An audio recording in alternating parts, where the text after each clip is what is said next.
अस्सलामुअलैकुम नाज़रीन, आज हम बनाने वाले हैं शाही मटन कोरमा। तो इस बनाने के लिए हमने यहाँ पर 1.5 किलो मटन लिया। मटन को अच्छी तरह साफ कर लिया। सबसे पहले हम मटन को मैरिनेट करके रखेंगे। तो इसमें हम डालेंगे 1 टेबल स्पून लहसुन का पेस्ट, 1 टेबल स्पून अदरक का पेस्ट, कुटी हुई लाल मिर्च, 4 टेबल स्पून धनिया पाउडर, 1 टीस्पून लाल मिर्च पाउडर। मिर्च आप अपने टेस्ट के हिसाब से कम ज्यादा कर सकते हैं। हाफ टी स्पून भुना कुटा जीरा, 1 टेबल स्पून भरकर कश्मीरी लाल मिर्च, 2 टीस्पून नमक और मिर्च आप अपने टेस्ट के हिसाब से कम ज्यादा कर सकते हैं। दही अगर आपको यहाँ थोड़ा कम लगता है तो फिर आप इसमें 1 से 2 टेबल स्पून दही और डाल दें। ये सारी चीजों को अच्छे से मिक्स कर लेंगे।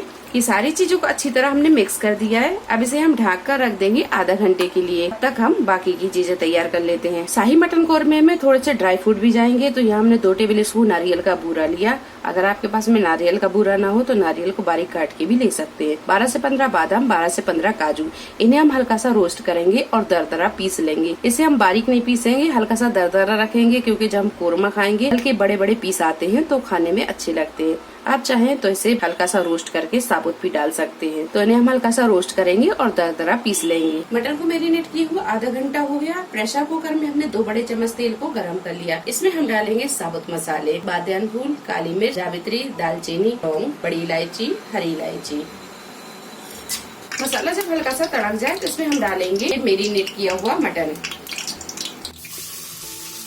गैस को यहाँ हम फुल पर रखेंगे और मटन को 4 से 5 मिनट भून लेंगे। थोड़ी देर भूनने के बाद में इसमें हम आधा कप के करीब पानी डालेंगे। तो जिस बाउल में हमने मैरिनेट किया था उसे ही हम धोकर डाल देते हैं। मटन को थोड़ी देर भूनने के बाद में अब इसका हम ढक्कन लगा देंगे और 4 से 5 सीटी इसमें हम लगा लेंगे। ये आप तब तक गला लें जब तक कि ये मटन अच्छे से गल नहीं जाता। मटन जब अच्छे से गल जाए तो अब इसे हम एक दूसरे बर्तन में निकालेंगे और इसे अच्छे से भून लेंगे। मटन को हमने एक गंज में डाल लिया है। अब इसे हम अच्छी तरह भून लेंगे। तो गैस की फ्लेम को हम यहाँ फुल पर रखेंगे और फुल फ्लेम पर ही इसे अच्छे से भून लेंगे। कोरमा जब थोड़ा भून जाए तो अब इसमें हम डालेंगे बादाम, काजू और नारियल के बूरे को हमने थोड़ा सा रोस्ट किया और इसे दरदरा पीस लिया। ये डाल देंगे।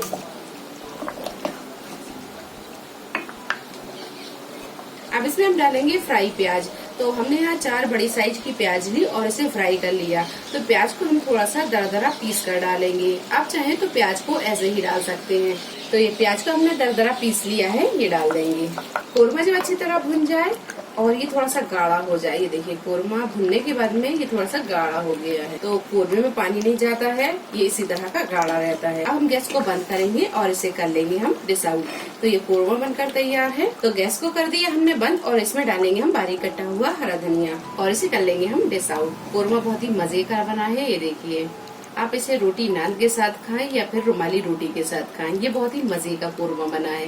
रेसिपी पसंद आई हो लाइक और शेयर करें, चैनल को सब्सक्राइब करें। तो अगली एक नई रेसिपी के साथ हाजिर होते हैं। तब तक अपना ख्याल रखें। अल्लाह हाफिज।